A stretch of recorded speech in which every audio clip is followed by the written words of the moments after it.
Hello everybody, welcome to the United stand backstage in Manchester, but the stories never stop coming. So Manchester United have now received their second bids from Ineos and from Qatar. Also, this bid that Beth was talking about this afternoon from the Finland guy has been dismissed as a publicity stunt. We're being played. But Sky Cave is saying that Al-Thani's Qatari bid is believed to be around £5 billion and is ready to go. It's funny, I said that on the morning show, didn't I?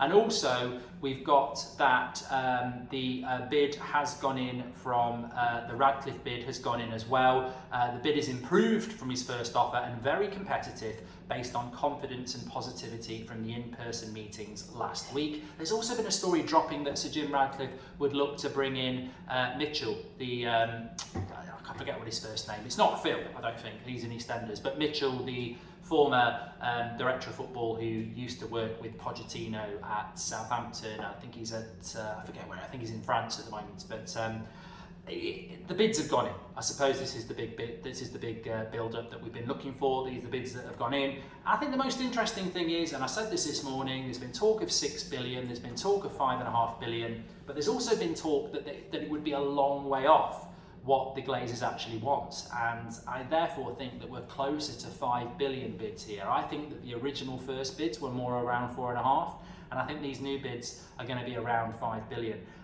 One thing that you have to accept is that Al-Thani is not, and neither is Sir Jim Radcliffe, they're not there to just pay 6 billion for the club. They want the club, but they want to get it at a realistic price. They're business people.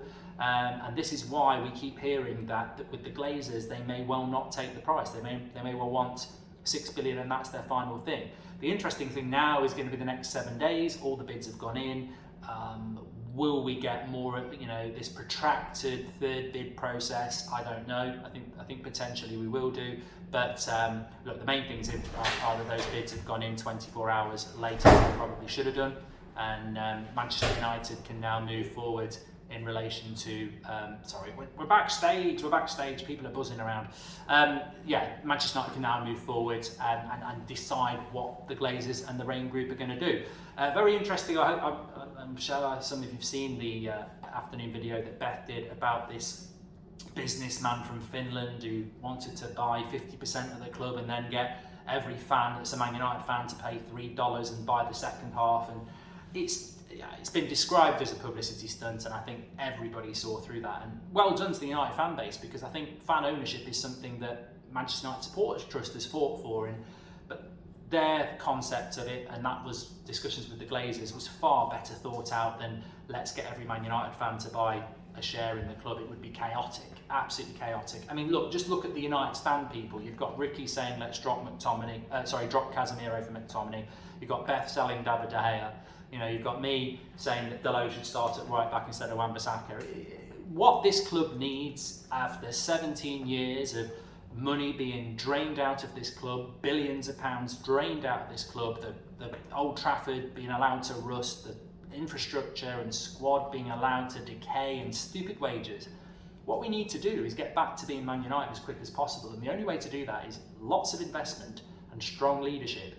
I don't think we're ready for fan ownership at Manchester United. That does not equal strong ownership. That equals I know better than you, you know better than me, I want this, I don't think we should do that. I mean, Man United fans are not ready to have a big say in running this football club, because ultimately it could be the promised land, it could be worse than we have now. What we need is to get back to a position of stability before we even discuss that. And that stability needs to come from strong ownership, whether that's Sir Jim Radcliffe, whether that's Al-Thani from Qatar, whether it's somebody else. We need strong ownership, strong investment, and a clear strategy that we're going to build a new stadium or we're going to renovate Old Trafford, and that's what we're going to do.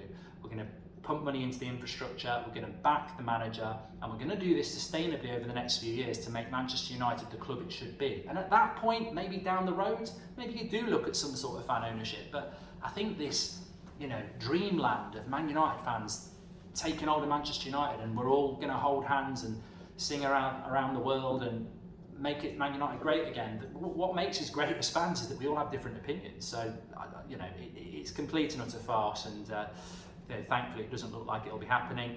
Fabrizio's commented on it, said that those final bids are going in from Al Thani. Look, it's been a bit of a ridiculous 24 hours where the bids were meant to go in last night, but they have gone in tonight, and we believe they're around £5 billion. I suppose the summary is, what will happen in the next 7 days? Well, I personally think that those bids are up in the air. Is 5 billion what the Glazers want? No, they're going to want more, which means another round of bids. At what point do they say we're not bidding anymore, by the way? I mean, I'm not too hot on this. Maybe some people are used to these sort of things. We've had round 1, which was 4.5 billion. We've had round 2, which is about 5 billion. And that's not what the Glazers want. So are we going to get round 3? I presume we will do. And we need someone to pull out. That's what we need. We need someone to pull out and say, I'm not going any higher. And what if the next bids are 5.1 billion? And I think Sir Jim and Al Thani at this point are bidding around the same level, and I think it's around 5 billion. And I think it's going to take 5.5 for the Glazers to start thinking about it. And of course, people are right. The longer they hold out and the longer they think about it, the longer the better for them, because if the club does qualify for the Champions League, that's more revenue. If they do win another trophy, that's more revenue. And these things we won't know about till the end of May. And if we wait till the end of May, that transfer window is going to get messed up. I heard somebody this afternoon saying it won't make any difference about when the sale happens because Manchester United will still sign players. I agree with that and I don't agree with that. I think it was Simon Jordan on TalkSport said it, or somebody said it, that United will still buy players because it's a going concern and it will be, you just add that to the sale fee or something like that.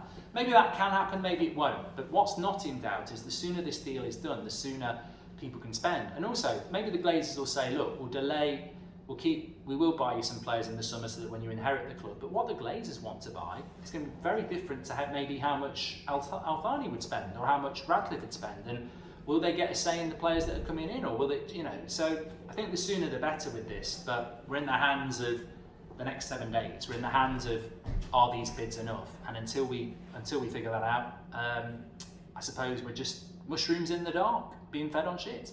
Ultimately, that's what we are. But those bids have gone in. That is the big breaking news this evening, both from Al Thani and from Sir Jim, around 5 billion. And this Finland deal, which is about fan ownership, is apparently a publicity stunt, which took a bit of interest. I mean, listen to Beth's video earlier on. But we'll have to wait and see what's going to happen. I'm just seeing there that both Luke Shaw and Harry Maguire are starting for England. I won't be watching that. I'll be on stage in Manchester doing a live show, of which hopefully we will be able to get you some footage of that out over the weekend. So stay tuned for that, because I know global fans, it's not even like you can buy a ticket. Thanks everyone for watching.